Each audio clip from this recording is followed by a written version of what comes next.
Isak mel darang katon hiya lung lai zong mo kim chi ton lo ni re se hiya lim za reng mo krel thaleng dang ne na inui hiya lai rilan mo na e tle dang pya thu di hlana min liam san hi ka hlawe zan piang lai kum bel tang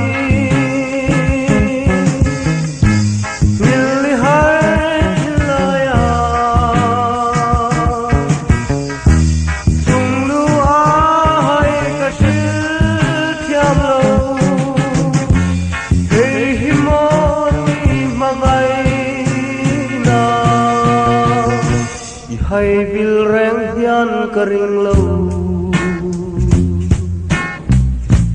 nang vang lung lam ka bai tu tin di shil ka thiam lo eng tin ngai se lo mi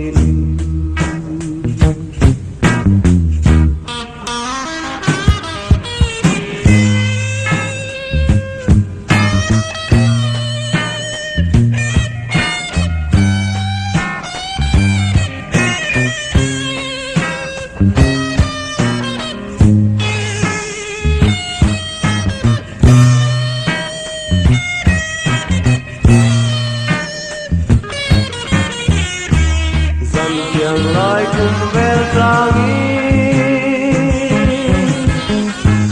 pilih hai hilaya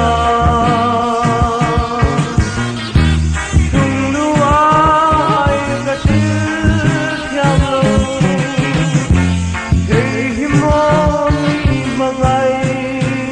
na hai bil reng hian karing lo nang vang lung lam ka vai tu tim di shil ka thiam lo eng tin ngai se mo mi